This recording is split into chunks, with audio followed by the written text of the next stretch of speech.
They were standing in my living room, arguing about the color of the walls, like I had never existed. If you've ever felt ignored, betrayed, or erased by the people you trusted most, stay with this story until the end. What happens next changes everything. I didn't react. Not outwardly. I just stood there, my hand resting on the back of a chair I'd refinished myself 20 years ago, listening as if I were a guest in someone else's house. My pulse stayed steady. My face stayed calm. Somewhere deep inside, a quiet part of me took note of everything. It was Tuesday afternoon just after 2.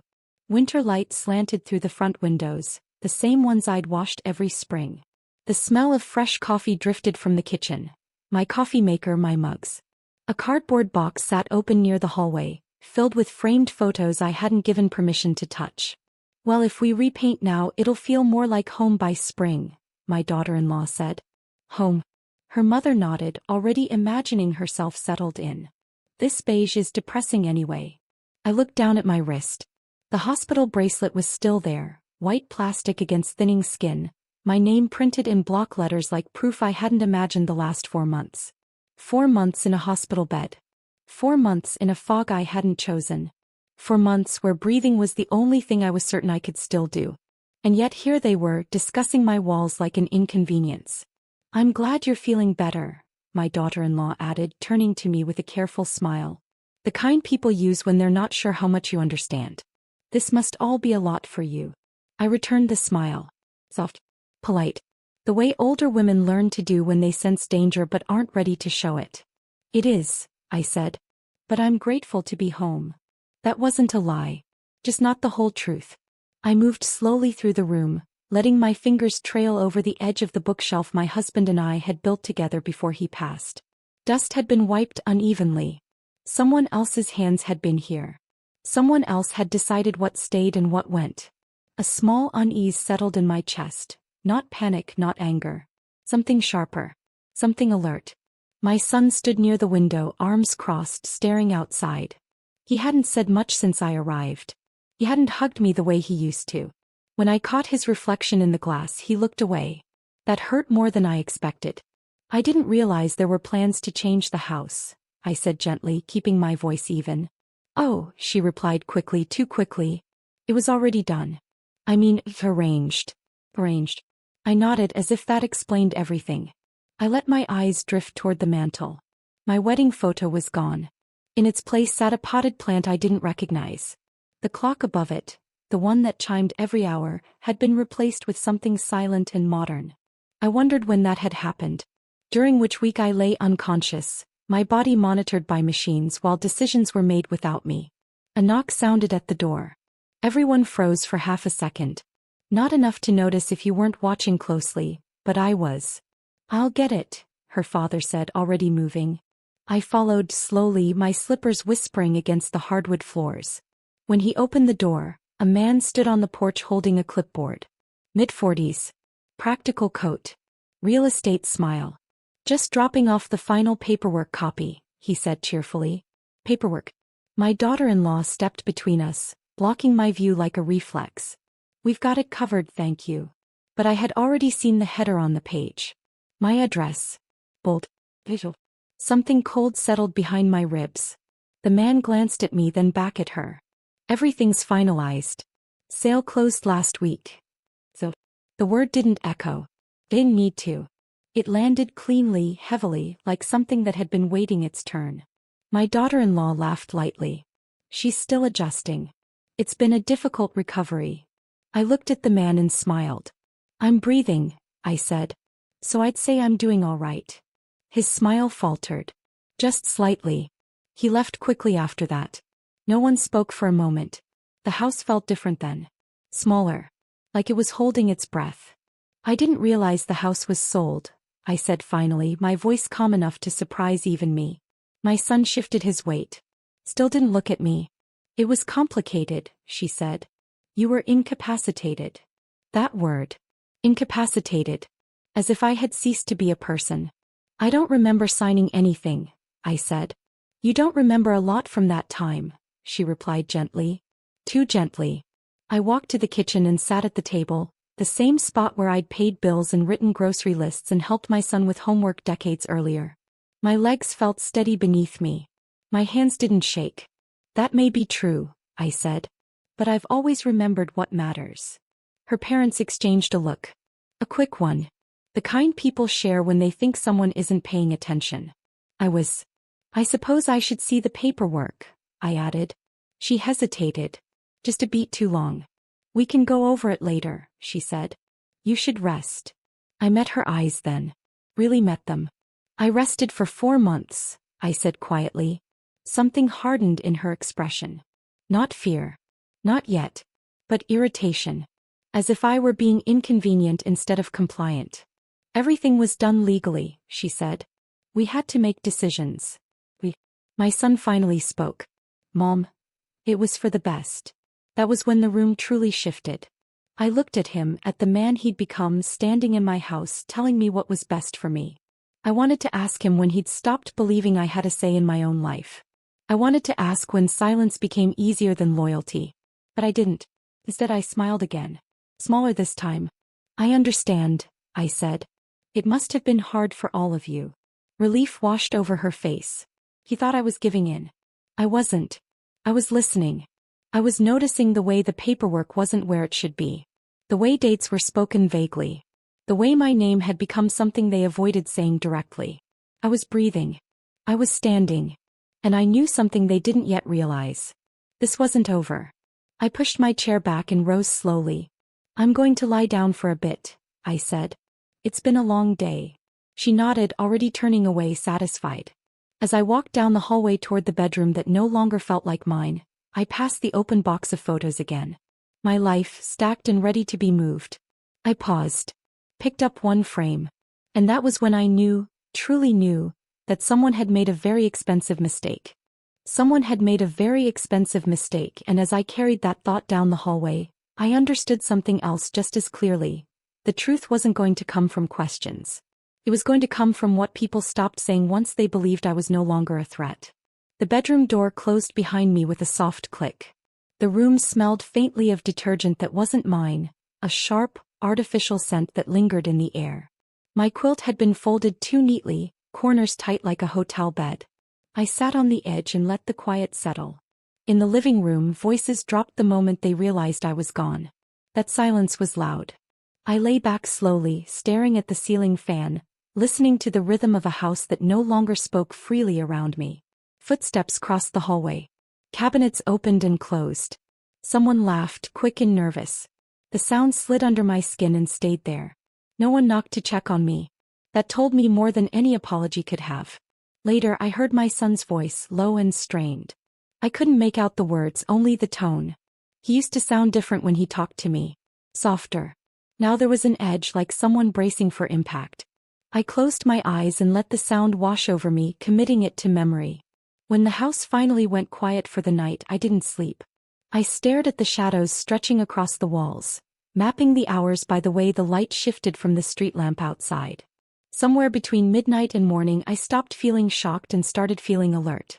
Shock makes you loud. Alertness makes you careful. The next day I became careful.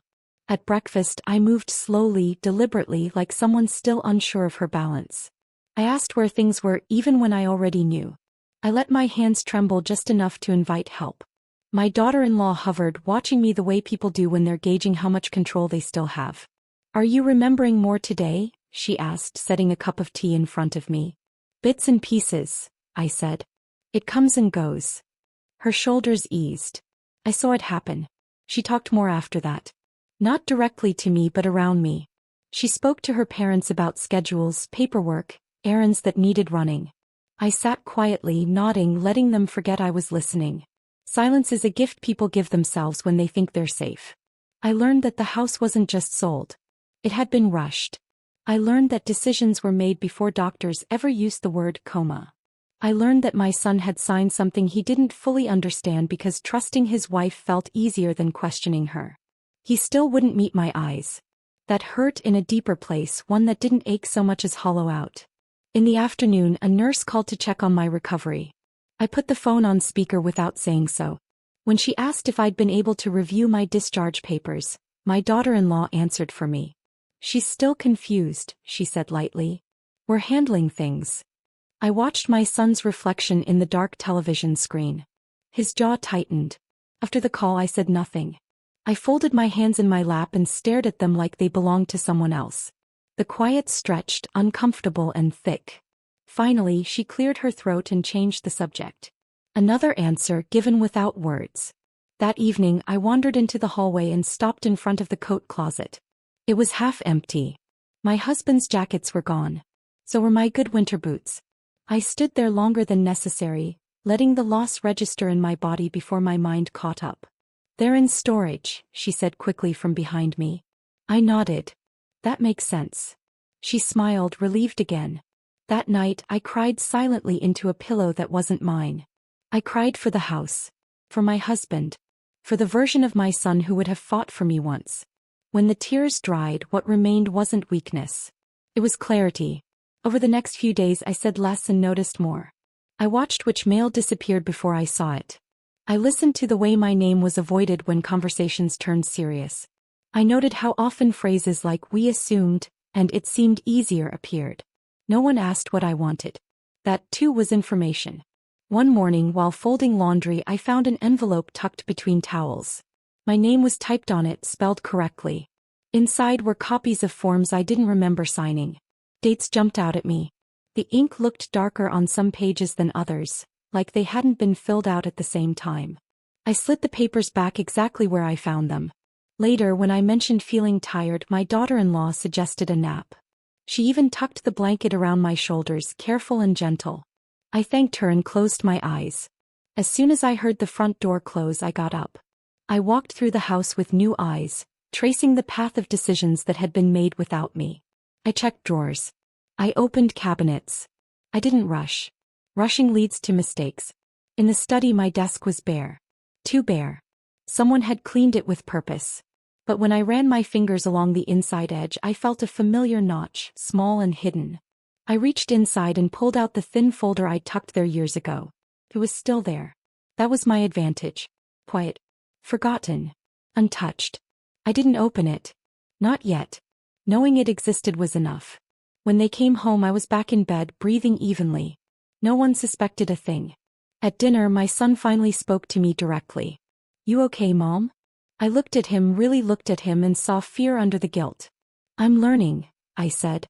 He frowned slightly. "Learning what?" I smiled, small and tired. How much can be said without words? He didn't understand then.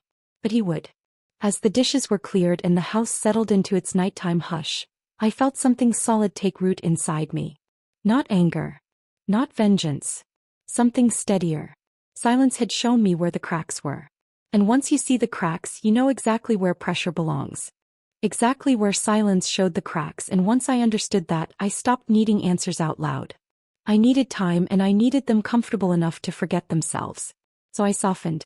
I thanked them more than necessary. I apologized when I moved too slowly. I let my voice wobble just enough to invite help. It didn't take long for them to relax.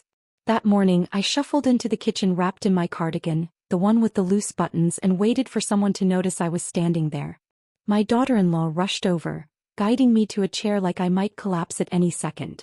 Her hand stayed on my shoulder longer than required. Control disguised as care. "You should sit," she said. "You don't want to overdo it."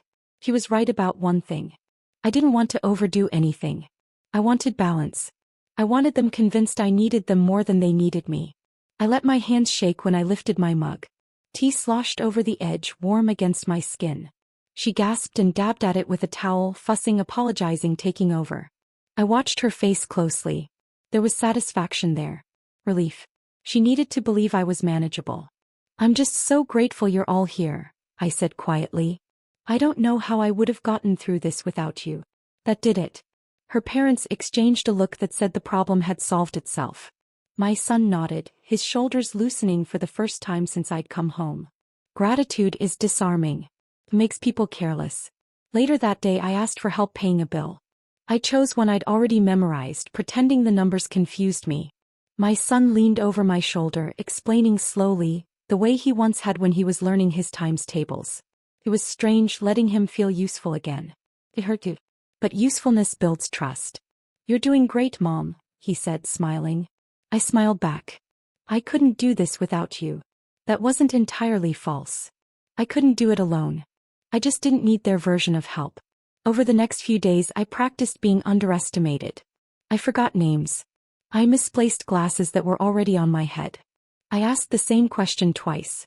Each small performance was rewarded with reassurance and assumption. They started speaking freely again, filling the house with plans and casual remarks.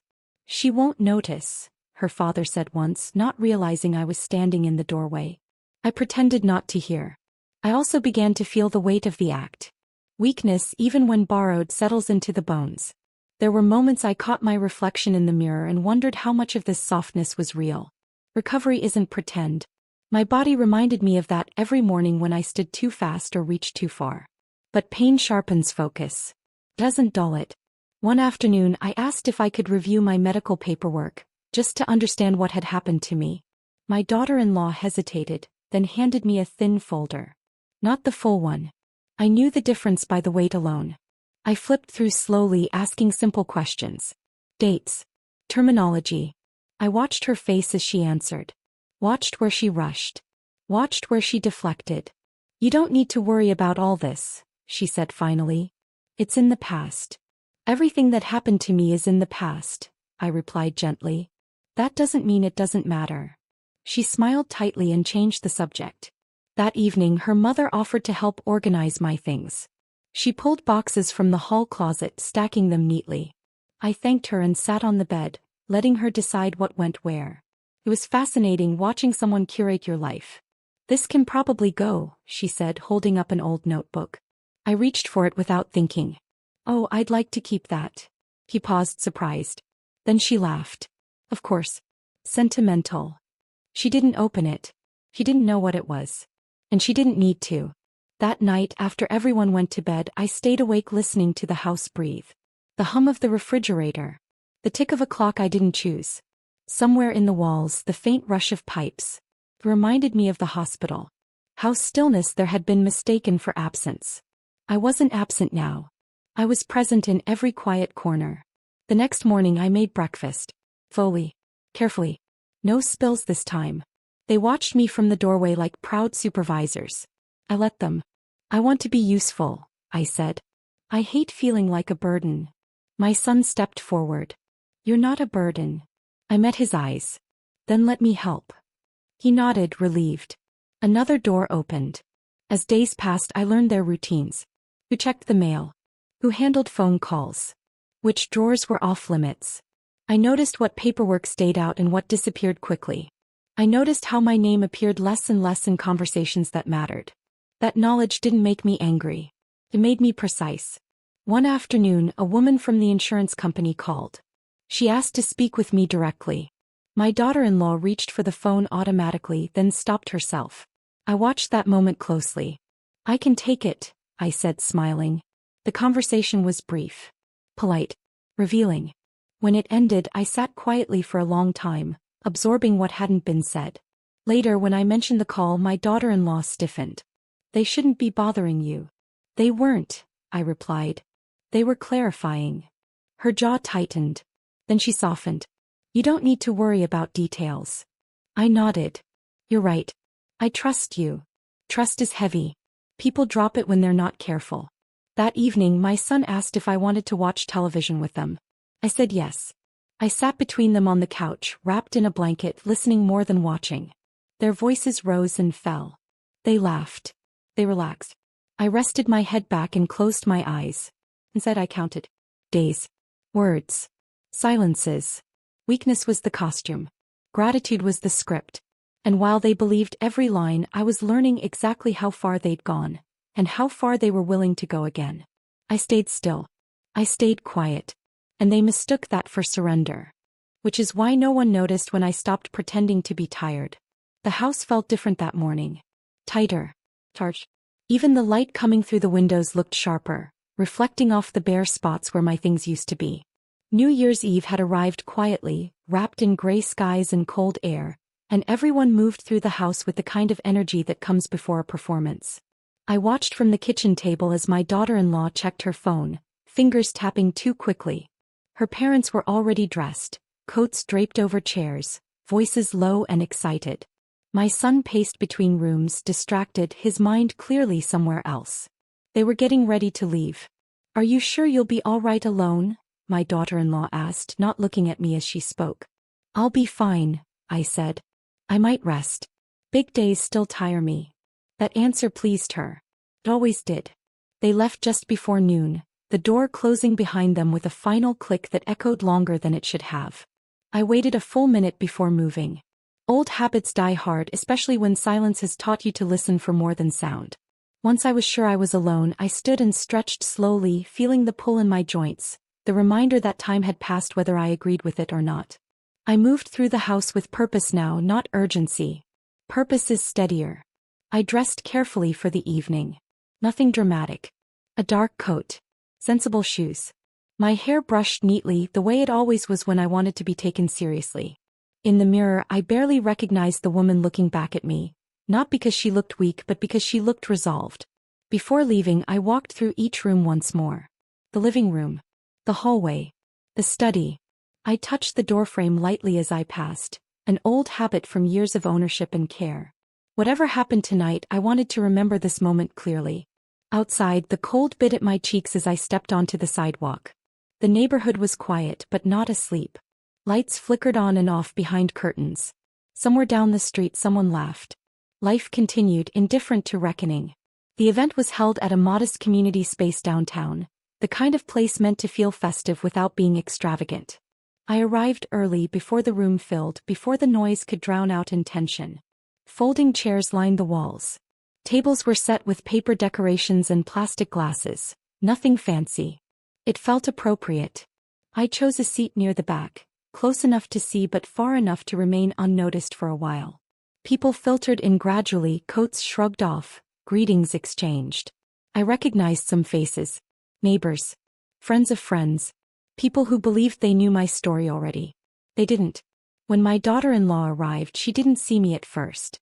She was laughing, leaning into conversation, confident in the version of events she'd been rehearsing for weeks.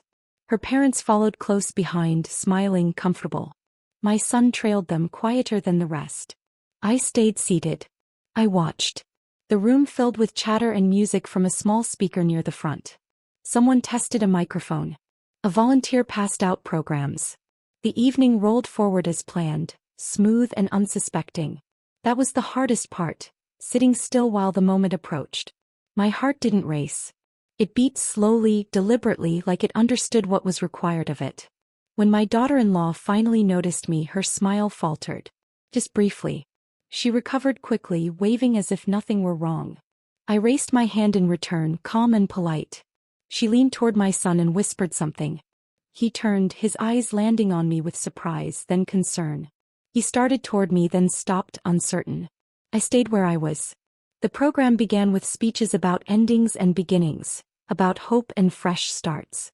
The words floated past me without landing. I wasn't here for hope. I was here for truth. Midway through the evening, a man I didn't recognize approached the front. He held a folder. Simple. Unremarkable. He introduced himself briefly, explaining that he'd been asked to clarify a matter of public record that affected the community. I felt the shift ripple through the room before he even opened the folder. My daughter-in-law stiffened. Her parents exchanged quick looks. My son leaned forward in his chair, brow furrowed. I stood. The sound of my chair scraping softly against the floor cut through the murmurs. Heads turned. Conversations paused. I walked forward slowly, my steps measured, my back straight. I asked him to speak. I said, my voice steady in the microphone's wake. Because some things are better addressed where there are witnesses. A hush settled over the room.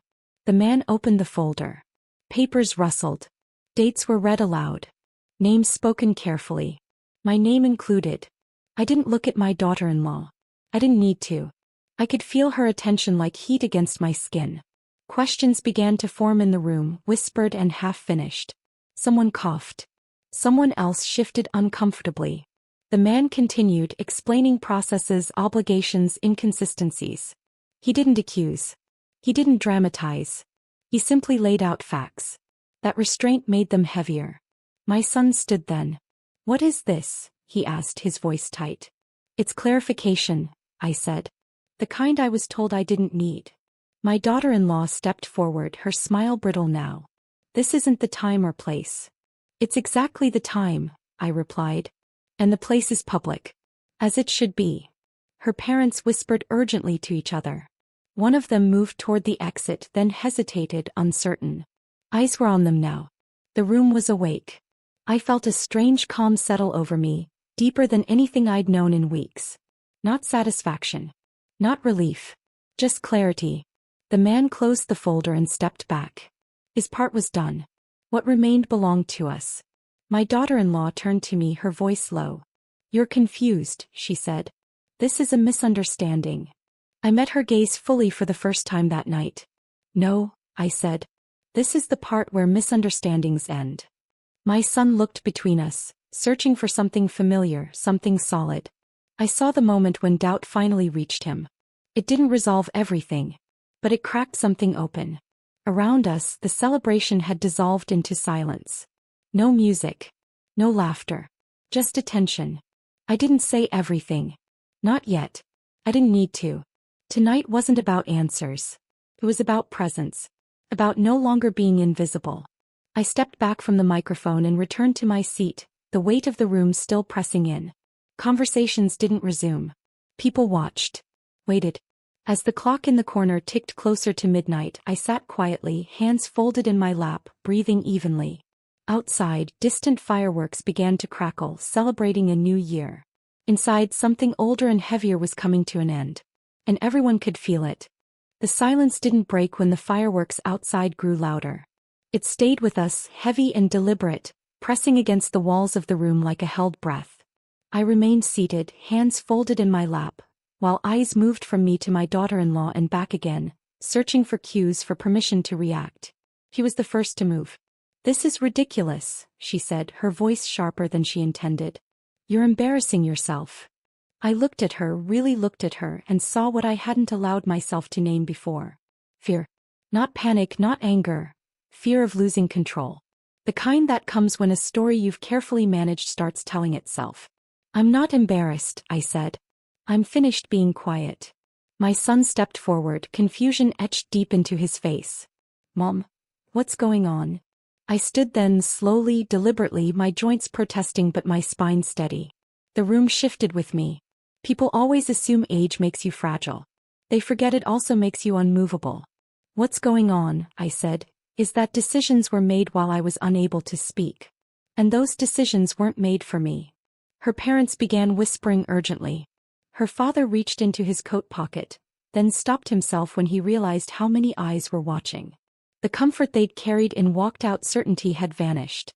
The man with the folder returned to the front and handed it to me. I accepted it without opening it, the weight alone enough. My hands didn't shake. I was never legally stripped of my rights, I said, my voice clear. No court declared me incapable. No physician signed what was required for others to take control of my property or finances. A murmur rippled through the room. My daughter-in-law shook her head. You don't understand the paperwork. I understand it very well, I replied. Because I wrote part of it myself, years ago. That landed.